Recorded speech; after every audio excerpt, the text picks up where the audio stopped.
Hi everyone, this is Paulina, and today I'm going to be talking about the creation of Hugh LeCain's Dripsody. First, I think it's important to talk about who he was, because that provides some background as to why he decided to create Dripsody in the first place. So, Hugh LeCain was born in 1914 in Ontario, Canada. He was a physicist, a composer, and an inventor of electronic instruments. He also built all of the instruments that he invented. He was awarded a National Research Council of Canada Fellowship for his research on atomic physics. LeCain assisted in the development of some of the first radar systems during World War II. LeCain's interest in both music and physics led to the creation of the electronic sackbut, which was an electronic organ that is nowadays thought of as one of the first synthesizers. In 1954, his inventions were recognized by the NRC, and LeCain was permitted to work on them full-time. He ended up building over 22 new instruments over the course of just 2 decades. Today, LeCain is known as one of the pioneers of musique concrète. In particular, he is best known for a piece of musique concrète entitled Dripsody. Hugh LeCain created Dripsody by recording the sound of a single drop of water.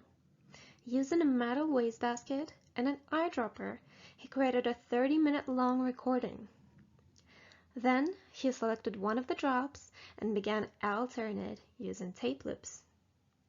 For instance, he recorded the loop at different speeds to create different pitches. Specifically, he relied on the pitches of a pentatonic scale. Now, let's listen to it.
Here's what LeCain himself said about Dripsody. By the end of 1955, I had produced Dripsody on my variable speed multiple tape recorder. I had been working for months on a composition using 3 sound objects: the breaking of a pane of glass with a hammer, the sound of a ping pong ball hitting the bat, and the sound of the fall of a single drop of water. I had tried many approaches, but none proved viable. One night, at about 2:45 a.m., I thought, why not try the drop of water alone? The composition of Dripsody was an experiment in the use of variable playback speed on the sound of the fall of one single drop of water recorded on a very short length of tape. Now, let's talk about LeCain's equipment. As I've mentioned before, he used tape loops. Tape loops are loops of magnetic tape. They're used to create musical patterns, specifically repetitive patterns, and when played on a tape recorder, they help create complex layers of sound. They were originated in the 1940s by Pierre Schaeffer, and they are created by cutting up a section of magnetic tape and reattaching it or splicing it, creating a circular shape. This allows the sound to be played endlessly, which creates a loop. Tape loops were quite popular among music concrete composers, and oftentimes they would create their pieces by playing several tape loops simultaneously.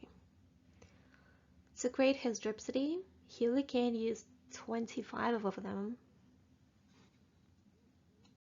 Another instrument used by Lee Kane was his multitrack.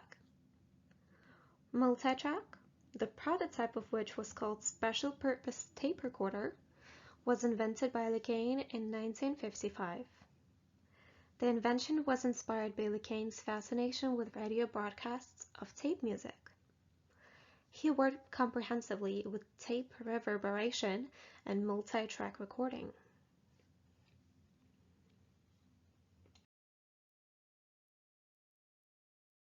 The multi-track, or more specifically its prototype, was the primary instrument that assisted Lee Kane in the creation of Dripsody. In fact, he created the piece to demonstrate the possibilities of the instrument for recording and mixing. The instrument could control the playback speed of tape loops and of each one independently. The speed, and therefore the pitch, were controlled by a 3-octave keyboard. Volume was controlled by 6 touch-sensitive keys, which were also one of his inventions.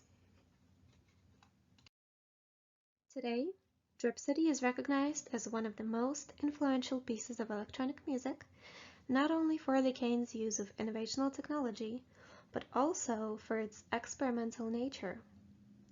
It is also recognized for its complexity.